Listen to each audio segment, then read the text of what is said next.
తీసుకోండి.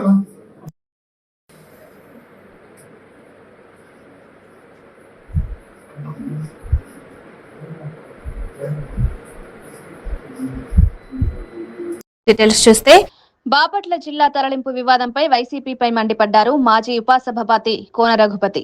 బాపట్ల శాసనసభ్యుడు నరేంద్ర వర్మ పదవిలో ఉన్నా లేకపోయినా ఏమిటి అంటూ ప్రశ్నించారు.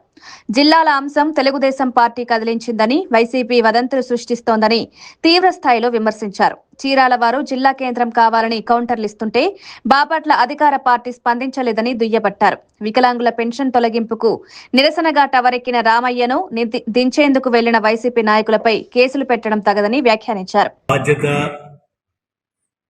అధికారంలో మేము ఉన్నాం, ఇది మీరు ఆందోళన చెందొద్దు అంతవరకు చెప్పడంలో తప్పులేదు. నేను తప్పుకుంటానంటే ఏంటి? జిల్లా పోయాక నువ్వు ఉంటే ఏంటి, పోతే ఏంటి? ఎవరికైనా ఫరక్ పడుతుందా?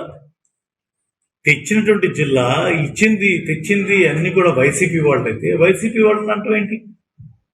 వైసీపీ వాళ్ళకి ఏంటి సంబంధం?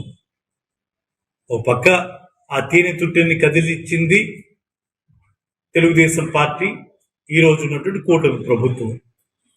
ఏమో కారణాలు చెప్పావు. ఆ రోజు సరిగ్గా చేయలేదన్నారు, మేము ఇప్పుడు సరి చేస్తా ఉంటున్నారు.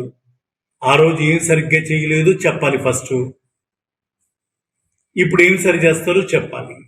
కొన్ని చోట్ల ఎక్కడ మరి బాపట్లో జరుగుతూ ఉంటే నువ్వు కొన్ని చోట్ల ఉండదు కదా. ఒకసారి తేనె తుట్టె కదిలించిన తర్వాత ప్రతి జిల్లాలోనూ ప్రతి దగ్గర మళ్ళా మొదలైంది కదా.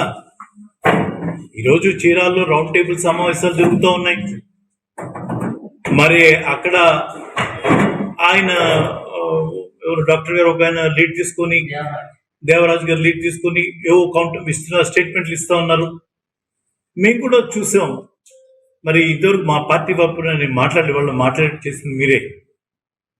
నేను కూడా బాపట్ల నుంచి చాలా మంది ఆందోళన చెందుతూ, సార్ ఏంటి సార్ మీరు కష్టపడి 20 సంవత్సరాలు పోరాటం చేసి జిల్లాని తీసుకున్నాను, జిల్లా వచ్చినటువంటి జిల్లా